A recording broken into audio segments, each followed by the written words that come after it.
So glad to see all of you today and to be here with you and to talk a little bit about Nashville history.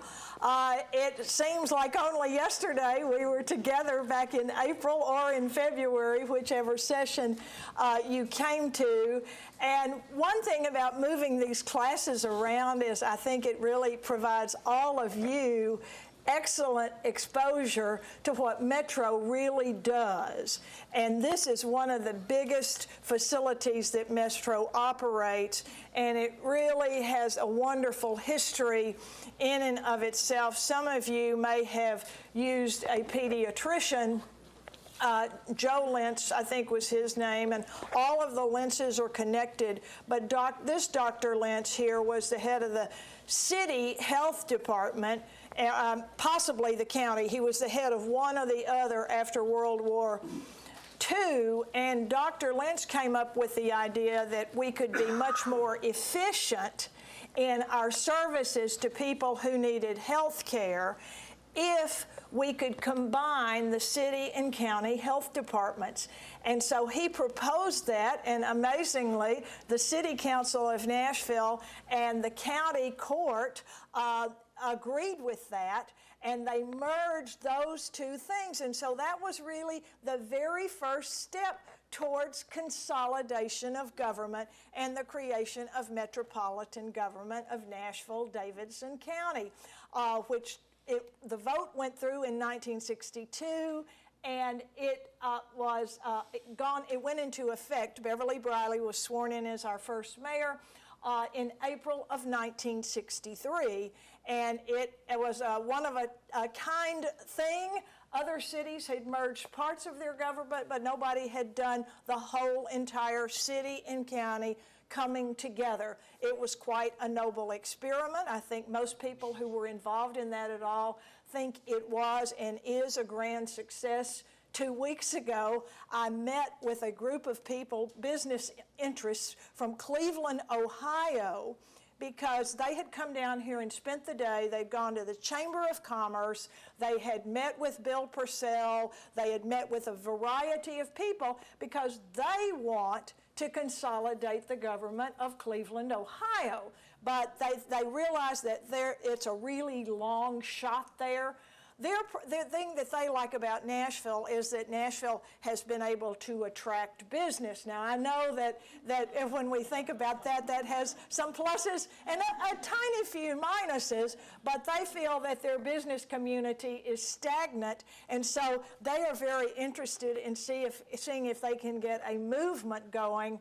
And I talked to them for about an hour about how this had come about and the little window of opportunity that Nashville had to do this. So this center, I have no idea. I should ask and find out how many people it serves during the course of a day or a week or a month. But there are a lot of people who come in and out of this center for health care. It can be things as simple as vaccinations.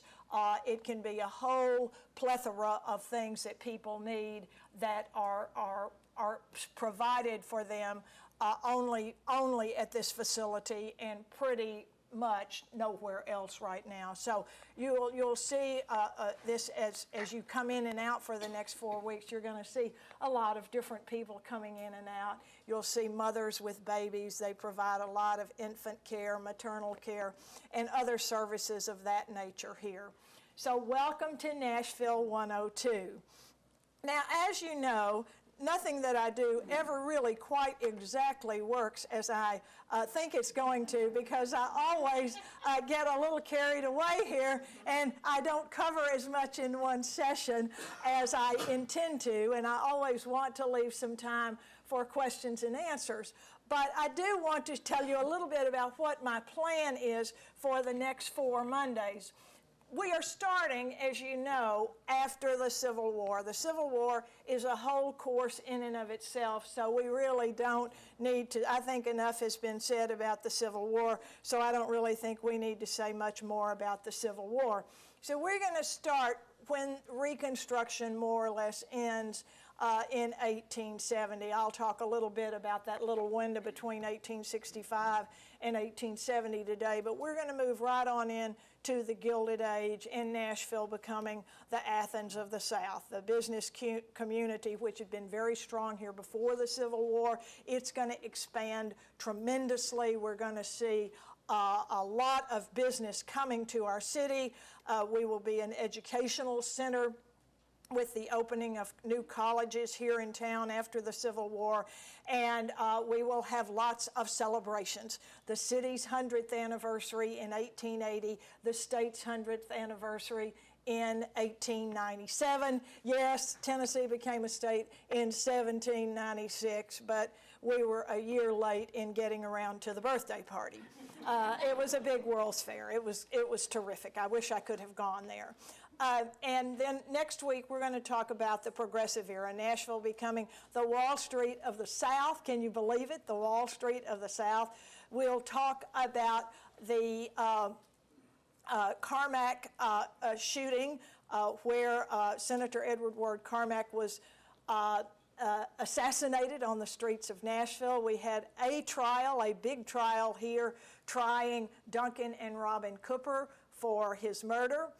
We'll also talk about the banks growing and booming here in Nashville. Rogers Caldwell's holding company, Caldwell and Company, which Luke Lee participated in, and the stock market crash in 1929. So one of the things I love the very most about these classes is hearing your stories about these. And I don't see Sally Nash here today. Sally is often at these classes, and she has a very long family tree related to Luke Lee's family. Her great-grandfather, I think, or great-great, was John M. Lee, who I'm going to talk about today.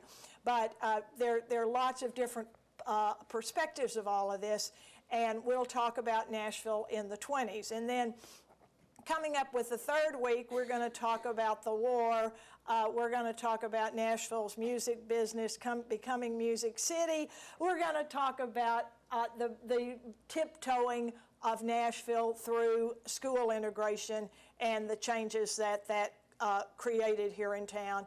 And then finally, we'll continue that discussion of integration with the integration of the schools and the public facilities in Nashville, the restaurants, the other facilities as well, at movie theaters, and we will talk about the creation of Metro. And so I really hope I can get down to the flood in 2010, as disastrous as it was. And everybody in this room, if you were here in 2010, you have a flood story. You can tell about your backyard, your basement, the creek running through the springs you never knew were in your yard, and your neighbor's lawn equipment washing into your yard. You've got stories too. So that's where we're going to try to end. And today I do want to set the stage for this real boom that's going to happen here in Nashville, and we want to see this happen. So here we're trying to recover from the Civil War. We are looking forward to how we can become a new South city. Now, I'm sure all of you remember some college professor who taught 2 classes. If you were a history major, he offered, or she, but in my case, they were all men. There were no women teaching history at the colleges I attended. It was definitely a he, but he taught the Old South, which was antebellum South, slavery, terror, mint juleps. You know what that story is. And then the New South, which was industrialization and the coming of factories. And so we will look at the New South that Nashville really, really is very active in trying to create here. They are more successful in creating a New South Nashville, I might argue, than we were able to create a New South Tennessee. We still, even today, have a lot of very rural pockets here in our state. So we are looking forward to a new life, a new economy, but yet people are nostalgically always prone to look back. As we start thinking about Nashville in 1865, the war is over, 1870, keep in mind that the city of Nashville itself was geographically relatively tiny. And you know, you and I see Nashville is going all the way out to Bellevue practically. I mean, Bellevue might have been suburbs for us, but we see certainly Green Hills and Belmead as part of the city, but no, that was not the case. It was relatively small, and it was surrounded by this county. So we did have two governmental entities. We had two school systems, and they're going to have to get things going, which they certainly will. The city was divided into wards. These were sort of political entities where you would elect members of the city council from your ward. You had people who got out the vote in those wards. The word that you're probably familiar with, the term, is a ward healer. They go out and try to rally the votes. They try to get people registered to pay their poll tax and vote. And then in the county, you have these districts. So you've got a lot of governmental overlay here in Nashville. Now, the story that Southerners have generally been taught and generally accepted, and I don't necessarily mean in school, I really mean that you heard this from your grandmother. This is the first version of the Civil War that I certainly heard. Her father was a Confederate veteran. He was, a poor dirt farmer. Why did he enlist in the Confederate Army?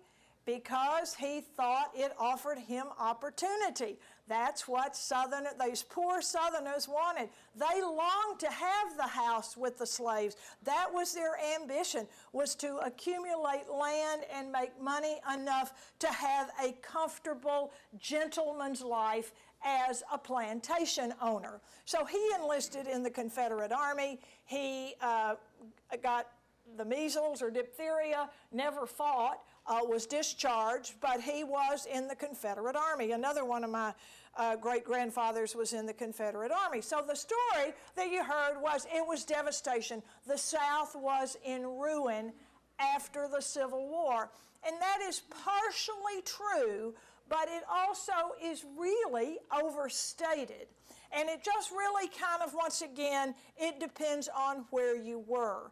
And Nashville was one of those places where we did not experience nearly the devastation of other southern cities. The primary reason that we were really honestly protected during the Civil War was because early on, right after the Battle of Fort Donelson, which took place in February of 1862, the Union Army marched into town. There was a week of pure panic here.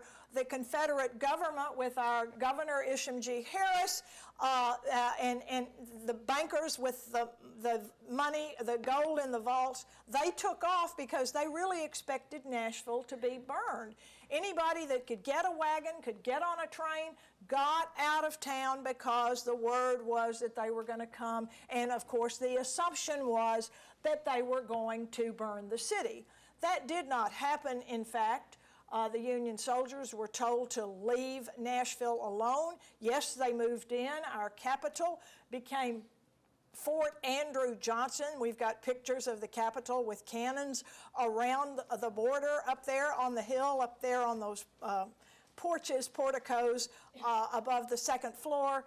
But it was a safe place to be. It was very important to the Union commanders and to President Abraham Lincoln that the Union Army hold on to Nashville. Nashville, Tennessee was the longest, still is, occupied city. In other words, an enemy force was here longer than any other city in the United States in any war. Now that, of course, is the Confederate, the Southern perspective. from the perspective of the Unionists, and there were many, many Unionists living here. Nashville really was dragging its heels about secession. Nashville really reluctantly came to support secession because of the business community here. Their perspective was they were delighted to see the Union Army here because that meant the war surely is going to be over very quickly, and it wasn't. But they really were very delighted to see the Union here, and they felt that the Union kept the city going. Now, one of the many things the Union Army did, although the people who supported the Confederacy, they did not like having these people on the streets. They were often rude to the people on the Union soldiers on the street.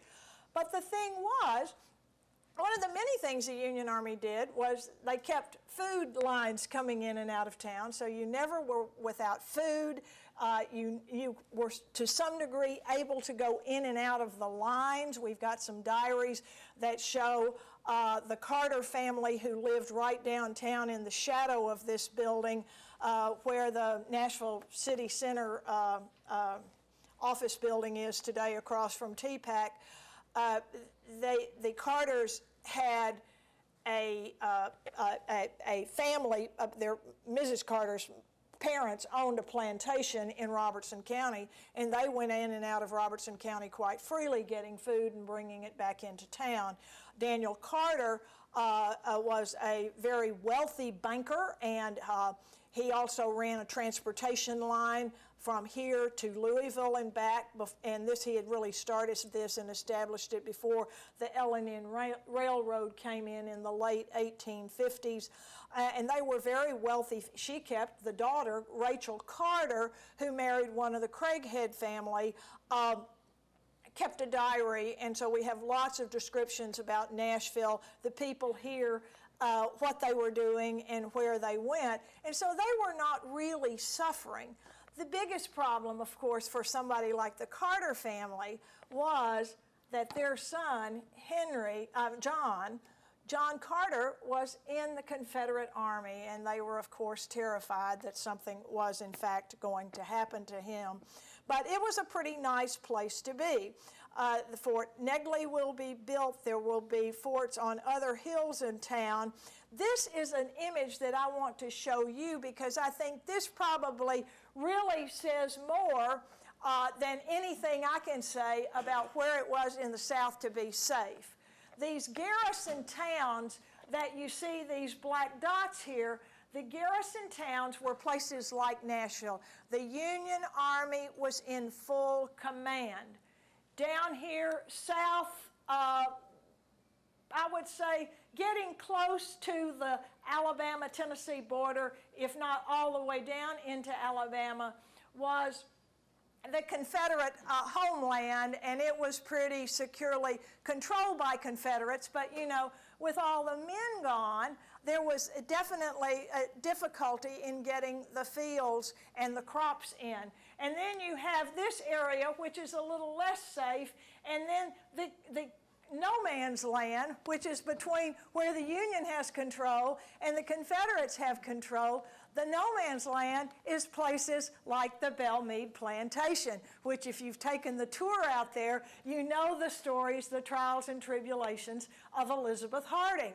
And with both armies coming in and taking things, and any of the bigger plantations here in town or in Davidson County were in what was the Confederate, or this no man's land between the two armies. Steve Ash has just retired from teaching at UT. He has several books about the South during the Civil War, and he came up with this representation of what it was like to have the Union Army down here.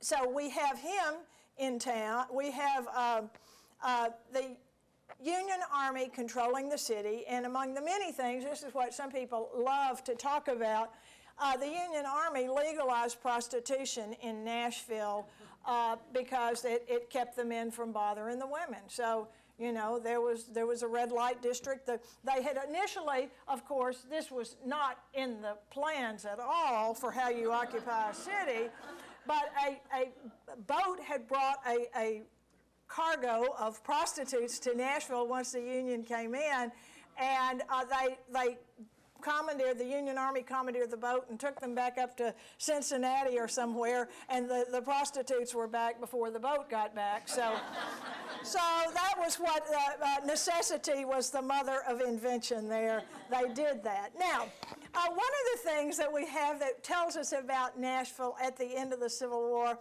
is a lovely little book. Well, it depends on what the view of lovely is. It's a detailed account of the Civil War by a Union officer named John Finch, Annals of the Army of the Cumberland. And he was stationed here, and so this is how he described the city in his book. And of course, Southerners will really love this because this affirms their beliefs that it was terrible here. Subjugated city, stagnant, prostrate, all of these things, abject position. This is what Southerners want to hear. So that is how they described it. And he wasn't the only one that affirmed that. Many, many years later, I know many of you knew Hugh Walker. If you know the lawyer Henry Walker, this is his dad. And Hugh wrote for the Tennessean. He and Louise Davis had arguably the greatest jobs in the city because each of them were paid to write feature articles for the Tennessean's magazine.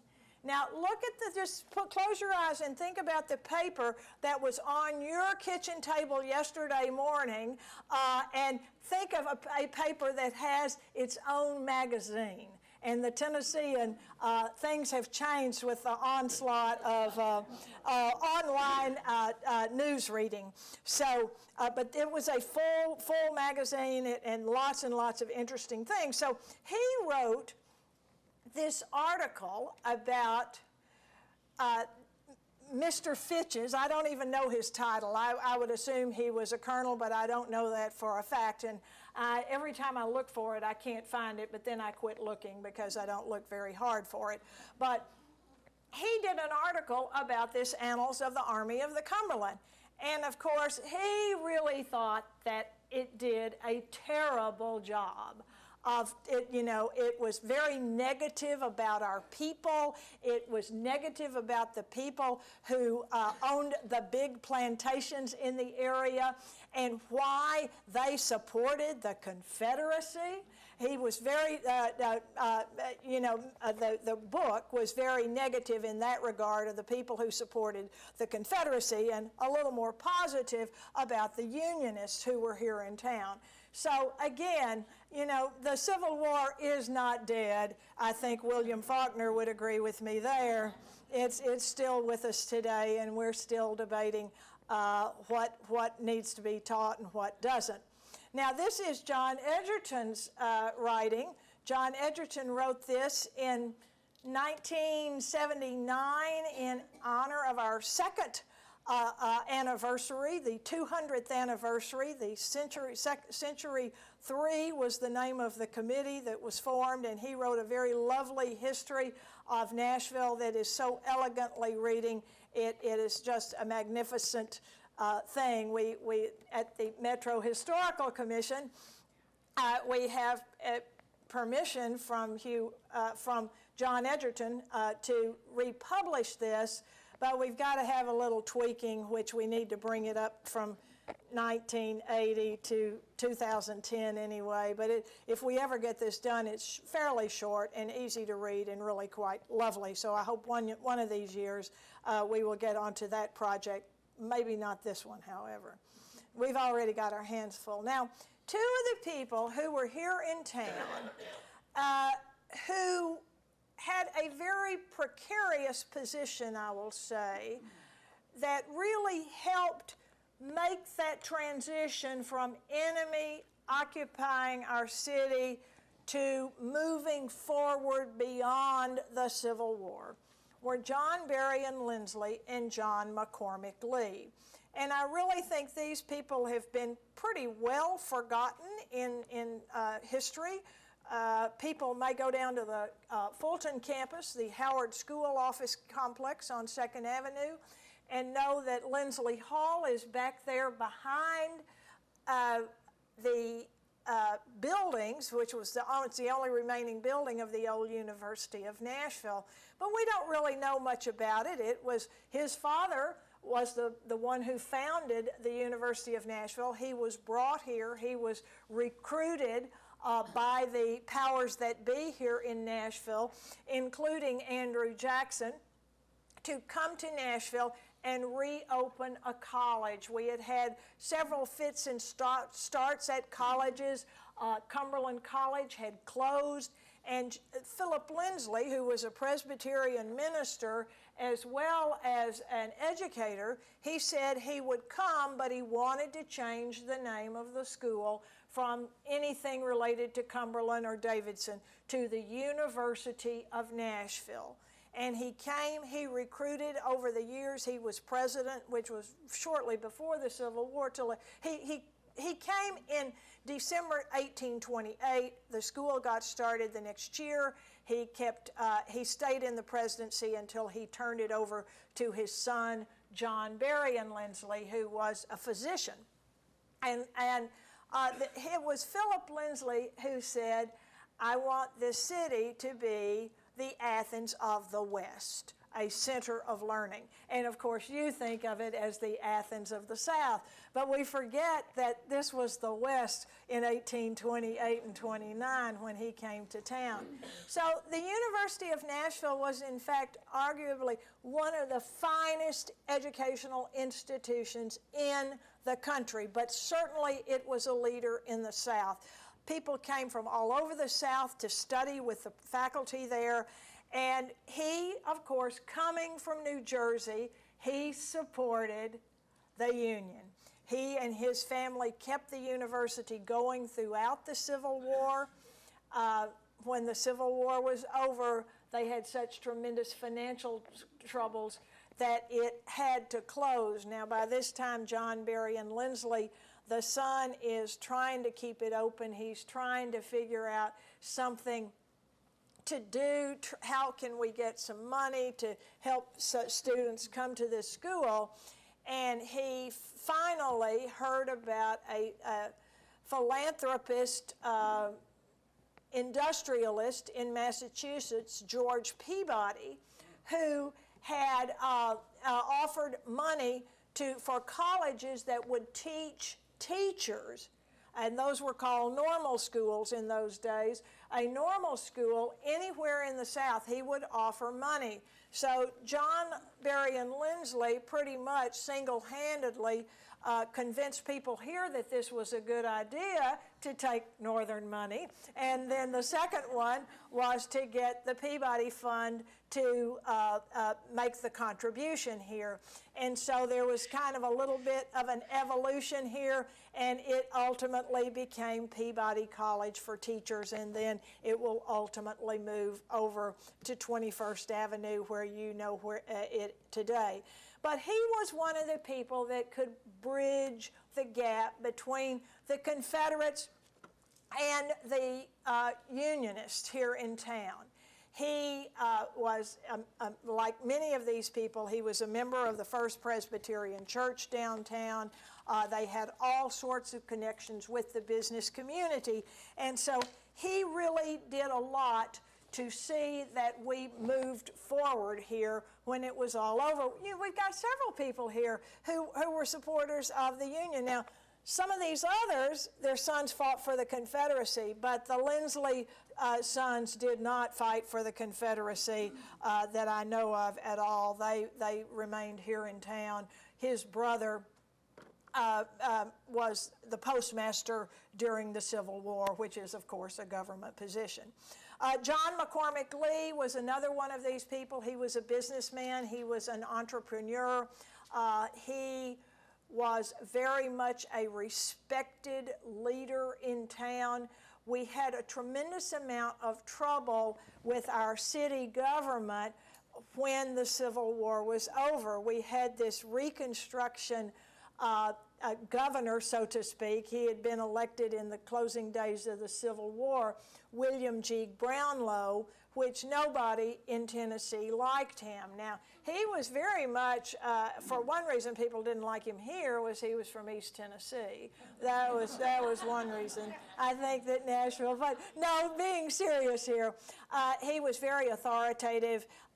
He was generally rather dogmatic, and he had no political skills of healing the people that had been divided by the Civil War. So he comes in, as the governor, when Andrew Johnson became vice president and then president of the United States, he comes in as governor of Tennessee, and he appoints a mayor for Nashville who, according to pretty much every history of this, the mayor and his cronies pretty much cleaned house with the city's money. And the city ended up going bankrupt. There was a lot of trouble. And so John M. Lee steps into all of this. Luckily for Nashville, William G. Brownlow got tired of being governor. When one of our U.S. Senate seats opened, he bailed out being governor and went to Washington as a U.S. Senator. And so we didn't put up with him very long, but he did not have a good personality for being somebody who was supposed to be helping the city heal for this. And so his successor, DeWitt Center, who's somebody that you will be totally forgotten, but he came in and he realized that we had to work together as he was the governor. And among the many things he did, which you can argue both sides of this, is that he restored the political rights of the former Confederates. So for the African Americans, this proved to be a disaster because as the African Americans had been just so enthusiastic about their education and getting started. And keep in mind that from Nashville 101, you remember Nashville had a core of free black people here that could in fact be a nucleus for the support of this college that's going to be founded here, Fisk. And so we had this population of black leadership here in town already established of free blacks. And the African Americans here in Nashville were very enthusiastic. They certainly did not have to endure the degradation that freed people had in the rural areas. In Nashville, the African American population, there was a two-tiered, segregated Jim Crow city. There's no doubt about it. But compared to what went on in the rural areas of the state where there had been lots of enslaved people living before the Civil War, and now these enslaved people are free, the African Americans in Nashville was indeed a pretty safe place for them to be. Now here is an image of Rachel Carter, and I want to show you this. It's really the only image of her that we have. Her father, as I mentioned earlier, was a very successful banker. Her brother enlisted in the Confederate Army. Her father initially, once the Union Army came in, refused to take the oath of allegiance to the Union Army, so he was put in prison. Well, that lasted precisely 1 or 2 days because he very quickly took the oath, and then he went back into business. And so, you know, but there's always this fear of where your son is and what's going to happen to him. And because she kept this diary, we really do know quite a bit about her. She has really some interesting things which I do think confirm, although she wouldn't have used the term confirmed, but I think it confirms that Nashville was a pretty place to be in the Civil War because she and her husband take a trip to New York. They are in and out. Her husband, for reasons we don't know, was certainly of military age, but he was never in either one of the armies. He had plantation interests in Arkansas. We can speculate that he might have been dealing with both sides, but we don't know anything about her husband and his family. But she kept a record of this, and she kept a record of all of the goings-on and the changes of Nashville. She wrote her last entry in her diary in 1911. And that was, she had written from 1858, which was right before she got married, to 1911. And we have a really lovely description of what the city was like, getting a telephone, you name it. We've got lots of interesting things. Now, the person you all know the most about, and some of you were there last week when I talked about her, was Adelicia Hayes Franklin Ackland Cheatham. All right. She was from this Hayes family. Hayes had come down here as a lawyer around 1805, 06, 07. Like so many people, the Lees and others, they came to Nashville after Tennessee became a state because it offered such an economic opportunity. So he initially built a house down, if you know where the Hermitage Hotel is, where its garage is, that's where the Hayes house was. And then he built a house where the upper room, the Methodist Publishing Center there, the upper room is, that was called the Rokeby. And his wife was supposed to be one of the most beautiful women in the state of Tennessee. They had very beautiful daughters. They married into many of the families. When you start looking at these family trees, you'll see the McGavocks appearing, you'll see the Lindleys, you'll see the Hayes. It's quite an interesting thing.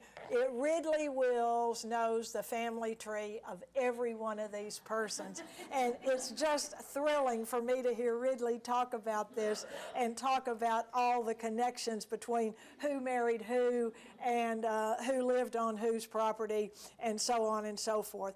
But by the time the Civil War came along and the Union Army came in, she will depart the city for a good long period of time. Her husband at the time, Joseph Ackland, died, and she managed to get her cotton crop through the Union lines to England to sell it. But her house, Belmont, was in what we would consider that Confederate no man's land out there. It is a lovely place. If you have never been to the Belmont Mansion, put it on your list. They are getting new things every time I go over there, and they continue. I've never seen anybody as intrepid as Mark Brown, who's been the director of that house for at least 25 or 30 years, in finding things that belong to Adelicia Ackland. So it really is quite a lovely thing. Now, there are a lot of people who do go off to war and they don't come back. And you really can't read the writing on this gravestone very well, but you can see Felix Kirk Zollicoffer here on this flat stone, this second image here. Felix Kirk Zollicoffer was the editor of one of the Nashville newspapers. He was a veteran of the Mexican War. He enlisted in the Confederate Army. He was a Whig politician. He was part of this business community. He enlisted President Jefferson Davis, appointed him as a general, and he will be killed quite early in the war, January 1862, at the Battle of Fishing Creek, sometimes known as Mill Springs, up just sort of above Knoxville in Kentucky.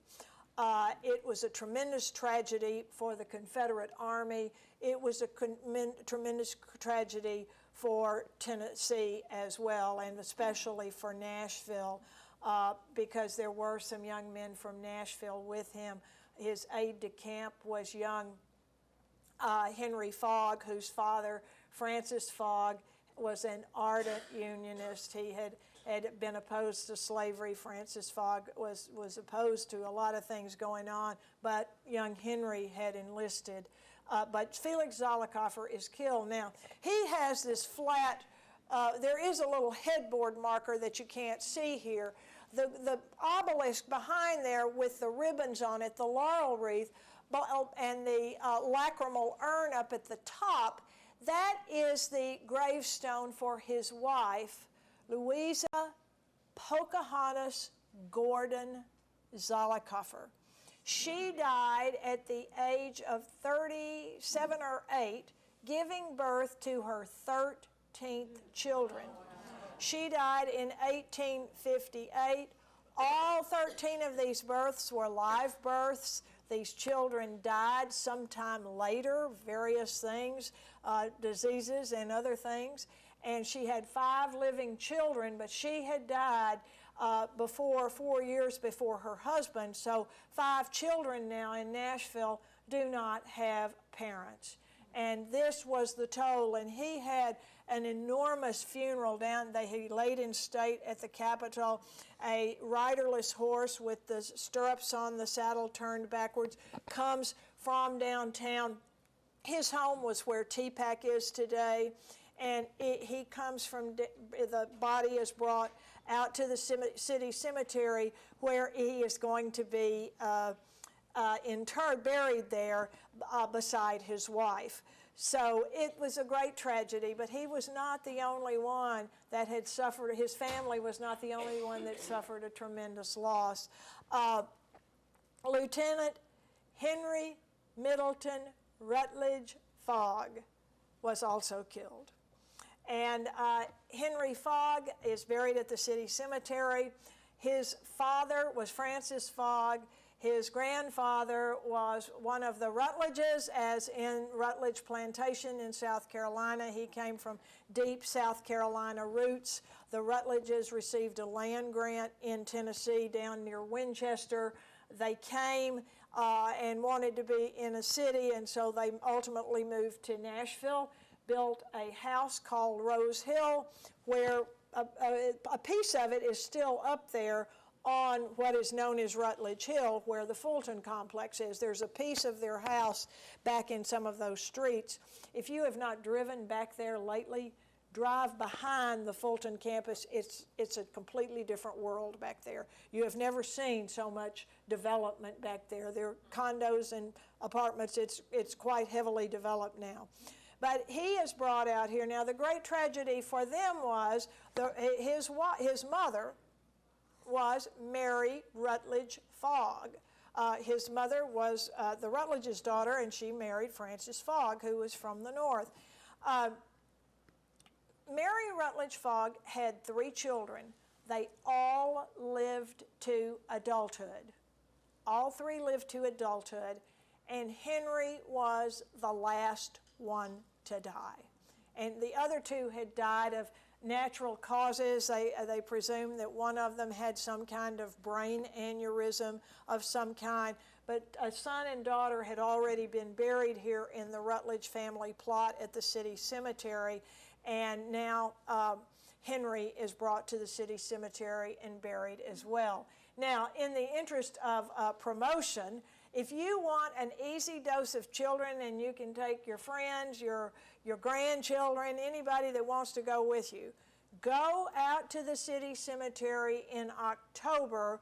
We think it is the 2nd Saturday afternoon in October for their Living History Tour. I think if the 2nd Saturday is October 12th, that's the day that it is. It is more fun, and it's quick. You don't stand around listening to somebody talk for hours and hours and hours about Henry Rutledge Fogg. You hear a very brief little introduction, and people are in character. They have the costumes, and you're guided through the cemetery. They have hay bales on which to sit, and sometimes they have a few benches out there, but it really is great fun. The cemetery is really pretty in the afternoon when the sun goes over the hill. So I highly encourage you to go out there. I haven't heard yet, have you, Caroline, who they're going to be portraying this year? So we'll try to find out before this is over who they're going to be portraying. So there is yet another funeral. Now, that also takes place in early 1862. So you can imagine now how, after you've been to 2 funerals here of people that have gotten killed, you are really sobering up really quickly to what this war means. And, you know, if your son was in the unit with Henry Fogg, I know what you're thinking. well, Mrs. Fogg has lost her child. Is mine going to be next? And so every family, this whole process of mourning just becomes 4 years of intense mourning. You are mourning your family members that may be killed and will be killed possibly, but you are going to all of these procession of funerals. And the Foggs, Mrs. Fogg did not live very long after the Civil War. We don't know where she got educated.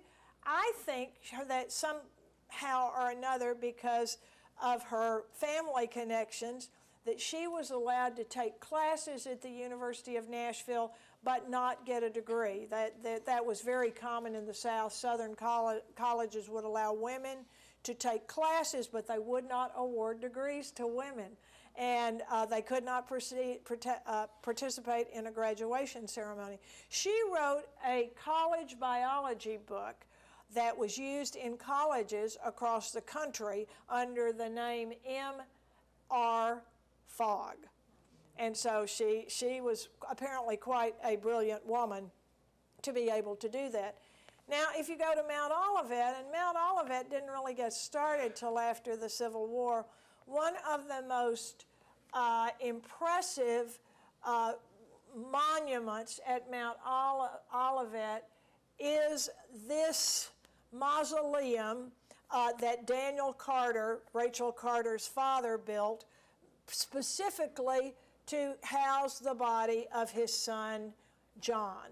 John Carter made it from Fishing Creek. He made it down to Shiloh. He made it through Shiloh.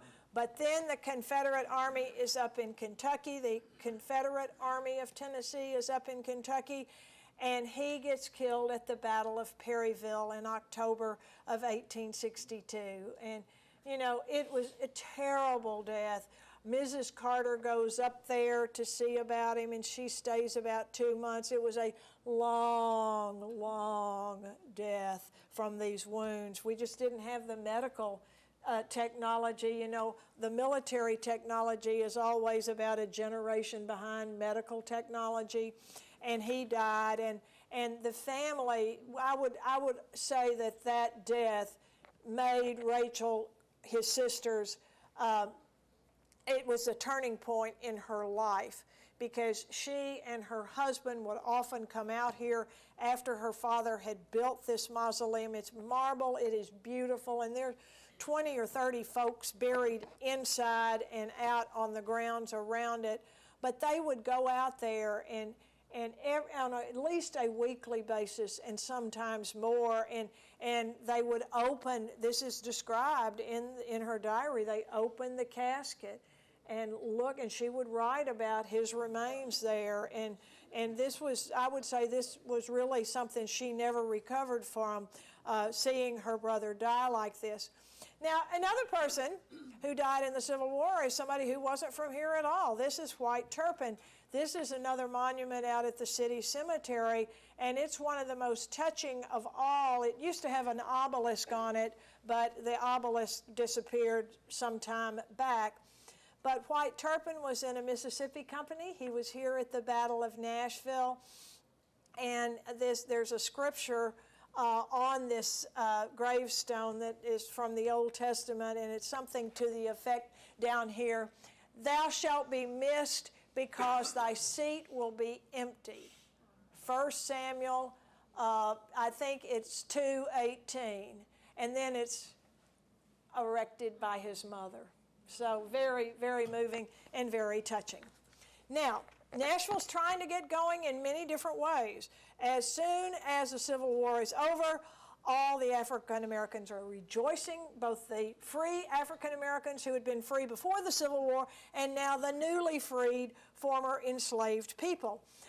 To their great delight, a missionary group from the North, the American Missionary Association, decided to come south and provide educational opportunities. Now, this would be a variety of educational opportunities for former enslaved people.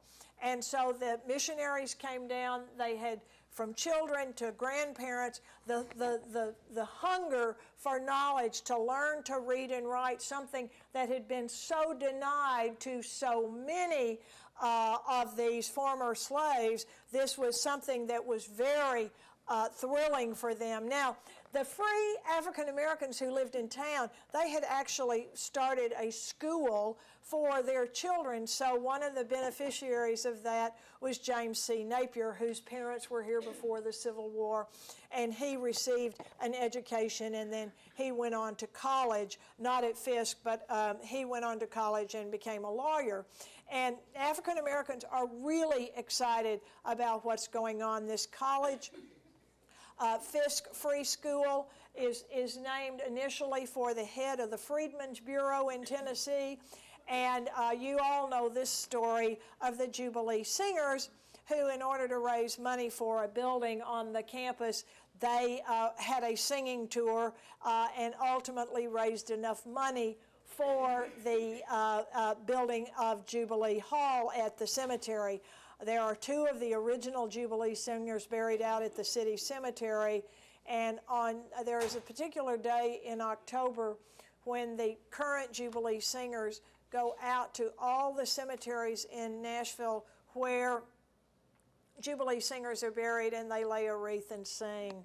And it's always during a time when I'm teaching, so I've never been out there, but I would really, really like to go. And another must-see, if you have not been on the campus of Fisk, you need to go. It is a lovely, lovely spot, and it is a vibrant educational institution there today. There is the All Saints Chapel. It's really just lovely. The acoustics in there are magnificent. So that's one of our Reconstruction colleges to make us the Athens of the South. And you know this one as well. This is Vanderbilt, which the Methodists wanted to start as Central University. They didn't have enough money, and so it's one of those Southern things. Somebody's wife knows somebody else's wife and is a cousin of this person. And they get Cornelius Vanderbilt to give the money for this college, and the Methodists decided to rename it after him. So it is our second Reconstruction college here in town, and those colleges, Fisk and Vanderbilt, are less than 2 miles apart. You can walk it easily, but until the past 20 years or so, they might as well have been 2,000 miles apart. But there are some joint programs going on between the universities, which I think is really a healthy thing and beneficial for all of the students who are there. So the old generation of the people who had been in Nashville, it's going to die out pretty quickly after the Civil War. Dr. Felix Robertson, he was James and Charlotte Robertson's son. He had done a lot of different things in Nashville, but he also wrote down his memories and his history of Nashville. He's going to die near the end of the war. Justice John Catron, who was appointed by Andrew Jackson to the Supreme Court. He was the Tennessee justice who voted with the majority in the Dred Scott decision, saying that African slaves had no rights as citizens and Dred Scott could not be suing for his freedom in federal court. And he came back to Nashville when the South seceded, and he doesn't live very long after the Civil War. He is buried out at Mount Olivet, very near, just kind of across the street, actually, from the McGavock's. Captain William Driver, an ardent Unionist, if there ever was one, it was Captain Driver from Massachusetts. He goes down to meet the Union Army when they come in to take the city. He has this prize, his flag that his mama made him when he was just a young teenager going off to sail the 7 seas and find himself as a sailor. Old Glory, he had named it. So he went down to the state capitol. When the Union Army comes in, they raise Old Glory up on the flagpole as the Confederate flags come down, and it only stays for a day or two because the family was so, his daughters here were so concerned that it was going to really stir up the Confederate neighbors here, so it got hidden away, not to be seen for a long, long time. The pastor of the First Baptist Church downtown, R.B.C. Howell, a very well-known Baptist minister, he had supported the Confederacy. He refused to take the oath of allegiance, so the Baptist church is closed throughout the Civil War. He is going to die shortly after the Civil War. John Bell had been so opposed to secession. He ran for president in 1860 as the nominee of the Constitutional Union Party. In 1860, Abraham Lincoln received the new Republican Party's nomination. The Democratic Party split its vote. They split into two factions. The Northern Democrats nominated Stephen Douglas from Illinois, and the Southern Democrats nominated John Breckinridge from Kentucky.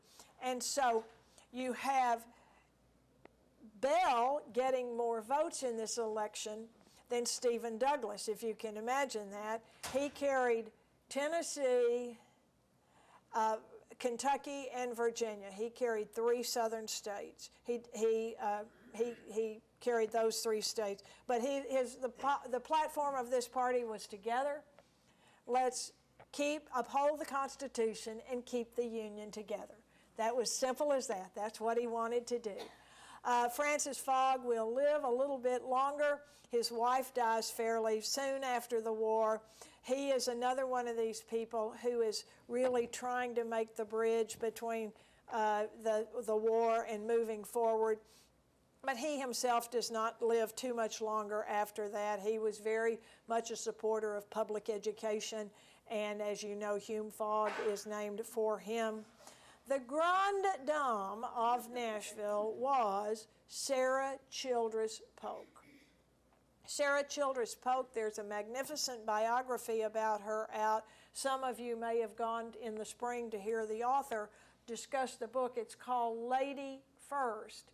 And what it shows is that she had a great deal of political power and skill that she wielded very often surreptitiously, but often very directly, not only as long as her husband was alive, but a long time after James K. Polk died when he came back to Nashville in 1849. He had always been very, very frail, and he succumbed to one of the epidemics that came through town. And so he died in 1849. She lived until 1891. Her family was from Murfreesboro. His was from Murray County, from Columbia. She had all manner of nieces and nephews who supported the Confederacy, who were soldiers in the Confederacy. They didn't just support it. They enlisted in the Confederate Army. When the Union, in her house, which was originally Felix Grundy's house, the Grundys had built it, was just at the foot of the Capitol, across the street, Union Street, from where War Memorial Auditorium is, where the hotel is. I think it's presently a Sheraton. It started out as the Hyatt Regency with a revolving restaurant up at the top, but that was her house. And so she had her husband interred in the yard there, in the garden at Polk Place, it became known as, because her husband was President of the United States. The Union Army left her alone completely. The generals, including Ulysses S. Grant, when they came to town, they called on Mrs. Polk. She held forth. She had a tremendous amount of influence after the Civil War as well. She had certainly exerted it before the Civil War. And among the things she did during the war was manage to get one of her nephews out of a Union prison. So she was quite much a behind-the-scenes person and very active in Confederate memorial societies when they get really going in the 1880s. She will be very active in that. Now here you see William G. Brownlow, and this is the only portrait of a governor that does not hang in the state capitol. Every other governor of Tennessee is in the state capitol about this one. Now you can imagine why. The ex-Confederates come back to power, and number one, this is pretty audacious, he has the nerve to have not just a bust portrait of himself, he has the full body portrait, so it's bigger than everybody else's. And after the ex-Confederates take over the legislature again, you know what they enjoyed doing, as I am told, they spit tobacco on it. And so it was later moved to the Tennessee State Museum where it was cleaned up. It is over at the new State Museum. If you haven't been there, you really need to go to the State Museum. It is something to be proud of. But Governor Brownlow was despised in Tennessee history, and I really think somebody now that we've got so many years behind ahead of the Civil War, that somebody ought to write a more objective biography of him. But I don't think it's going to take place. The Maxwell House Hotel ended up having to be rebuilt. It did burn during the Civil War, but we don't really think it was intentional. It was used as a hospital, as a whole bunch of different things, but it was one of the Overton's projects, and it burned, and so it was rebuilt and had a long career there. Now, another group on the scene in 1870 that's going to be very active during the Civil War and after the Civil War are the Dominicans. And this group, this is another one of these histories that nobody really knows anything about. There was a large enclave of Catholics in Kentucky. Consequently, they had a couple of convents, a couple of monasteries, and the Dominicans came down here in 1860. To open a school for girls. The timing wasn't the best, but they got this beautiful building started up there on the hill, and they really did have a front row seat for the Battle of Nashville, and they provided some medical services and other things, and their school will thrive after the Civil War, but the nuns are very much a presence here. And it's an interesting thing to consider what being a nun might be like. I've spoken out there before, and it really is the most joyful bunch of young women I have ever been around. I figured that women would be at least my age and a whole lot older, and there'd be 25 little old lady nuns out there. Let me tell you, 75 to 80% are the age of my daughter, 38. Or younger. They are joyful, they are happy, and they have embraced the simple life, and it is quite fascinating to see the lives that these young women have out there as nuns. It is a teaching order, so they go around the world, actually. My husband and I had dinner out there one night. We were invited to dinner, and because our daughter at that time was living in Poland, they brought in two of the sisters who were from Poland to have dinner with us among the others at the table. So it's really an interesting place, and it was here, and it did not get any damage during the Civil War, so it's going to keep going. Now, there had been also a very vibrant, the Catholic community here were Irish Catholic primarily. There were some German Catholics who came, but the larger part of the Catholic community had Irish roots that had come in. Initially, a group had come in to build the first bridge across the Cumberland River, and then they will stay and work on the railroads and lots of other things. Nashville also had a thriving Jewish community here in town, and there were several different synagogues, but this one became the Vine Street Temple, which is the mother of the temple out on Harding Road next to the Belmead Plantation. The onion bulbs at the top here, these domes, which I think are so magnificent, got blown off during a tornado in the 1950s, and so the building was never really replaced. It looks big, but I've heard other people say that it was really quite small. It wasn't as big. This is where the public library parking lot is downtown. And I would have loved to have seen that when it was built, and how beautiful it must have been against the blue sky. Now, we are looking to get over the Civil War, and the symbolic act that we in Nashville and Tennessee see as being the end of it and the beginning of something else is the coming of Rutherford B. Hayes, President Rutherford B. Hayes, to lay the cornerstone of a customs house. Now, you know, I bet everyone in this room, when you drive by there, you think, oh, that's the customs house. Everybody knows what it is.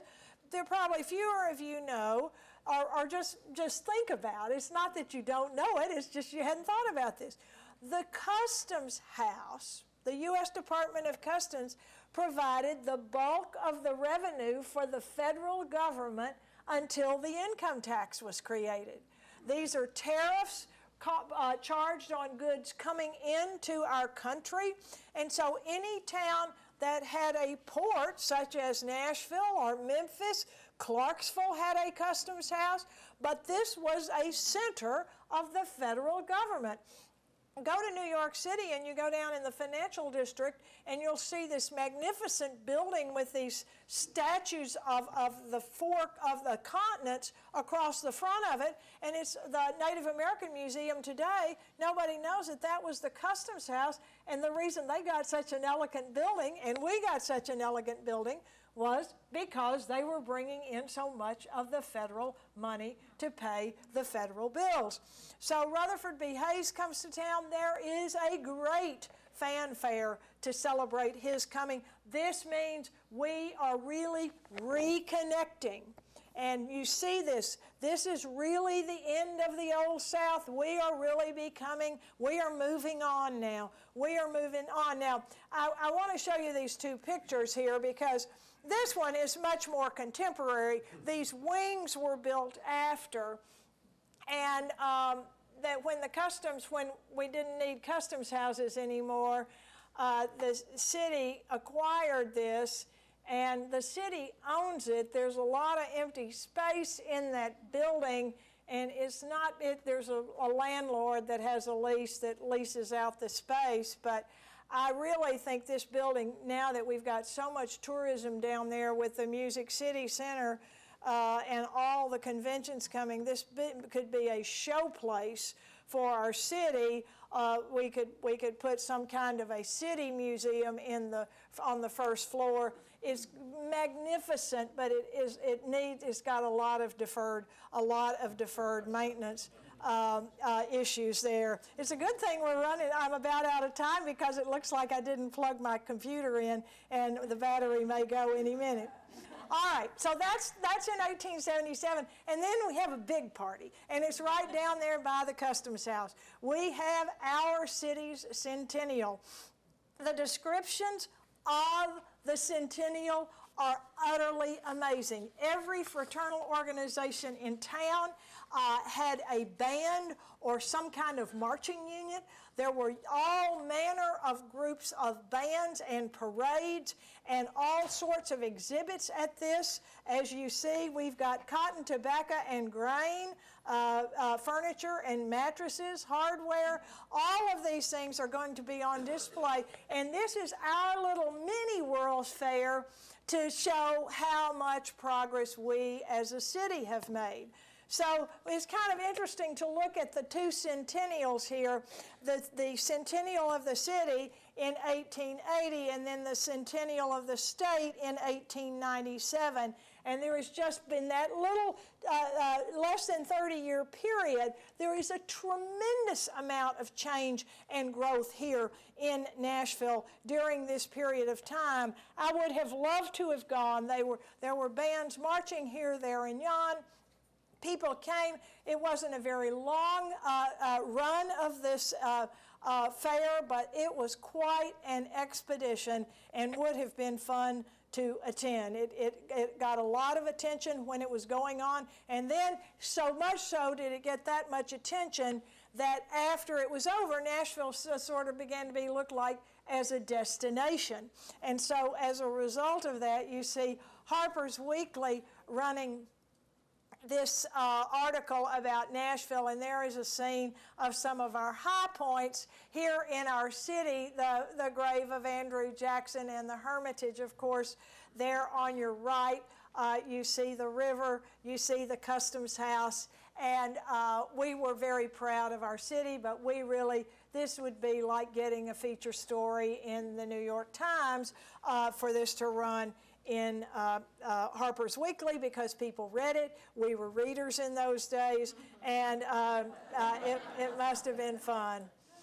This is the wall one of the walls out at the Hermitage.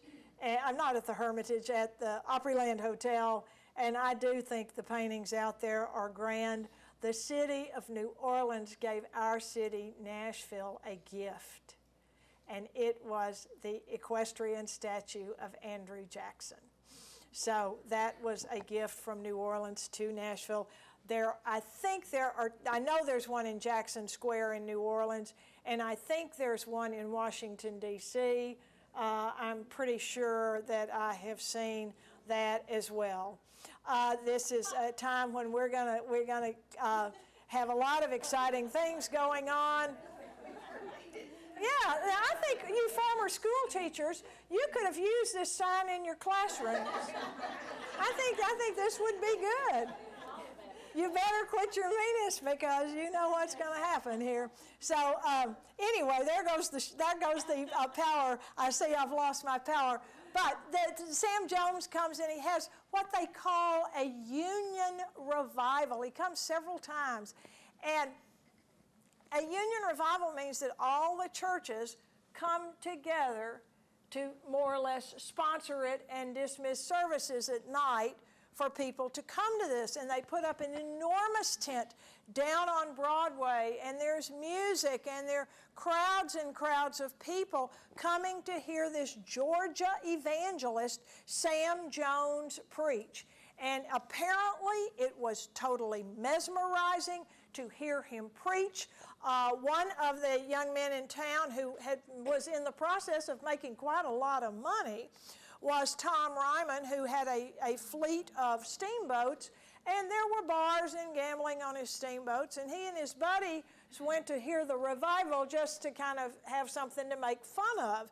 And he was so moved that he changed his life. He was saved, as the term is, by Reverend Sam Jones. And lots of other people in Nashville had these religious experiences listening to him, Sam Jones. And so one of the things that the business community said, this is really good for our city. And so the community tried to lure Sam Jones out of Georgia and up here to Nashville to, this would be, I guess you would call it his headquarters, but a place for him to have his base. And he had a great line about, I just can't leave my mammy, Georgia. And so he did not come, but Sam Jones did get a tribute here from Captain Ryman, who took some of his money and built this auditorium, the Nashville Union Gospel Tabernacle. Now, that revival is probably the biggest Nashville had, but Nashville's going to keep having revivals. Billy Sunday comes to town in the 1920s, and they build a kind of a temporary tabernacle for him. There will be well-known revivalists coming in. The last big name, that you don't hear much about these big revivals anymore. The last one that I can remember was Billy Graham preaching at Vanderbilt Stadium in the, no, I think it might have been the 80s. I think it might have been the 80s. So Billy, but I haven't, yeah, he was here, and I haven't heard of anybody commanding that kind of a crowd since then. Of course, there's lots of other things that have happened since then too. So we are moving forward here, and on next week we're going to continue this thread of recovering from the Civil War and moving into the next century. Now, let's see. Oh, I've got a few minutes for a question or two. I know some of you've got other things to do, so feel free to leave. But if anybody have a question, raise your hand. I'll tell you what I think would really be a good thing to do. This is the way to handle this. If you have a question, which I may or may not be able to answer, but I can surely find the answer in a week's time. If you have a question, I would like for you to do this, to email your question to me, and I will start class next week with your question. And anything you want to tell me about your great uncle so-and-so who was in the battle of such and such, anything you want to tell me. Okay, now, I did not put it on my slides, but my slides are gone, so I'm going to have to spell it out. All right, my email address is CAROLE.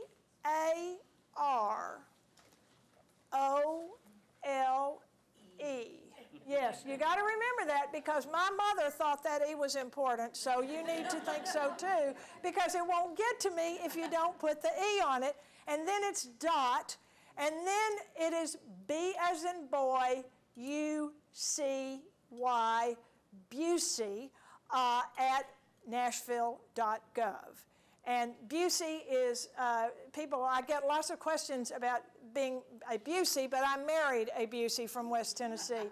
I am not. And my son, who some people had the pleasure of teaching and knowing here, John, when people would call him John Busey, it just infuriated him. And he would say, Busey like beautiful, not Busey like stupid. So that's my memory of John, and those of you who know John will know that that came right out of his little mouth. So anyway, I welcome your questions. I'm happy to hang around here. I am delighted to talk to you. It's always wonderful to have people who are so interested. Tomorrow I'll be teaching again, but there will be 18 and 19-year-olds and a few. I've got a man auditing my Tennessee history class at Vol State, and I've got some people. I could tell you the stories. I could talk all day about my stories, but my students. But my students are not as enthusiastic for the subject as these crowds. So thank you for your attention, and I look forward to seeing you next week.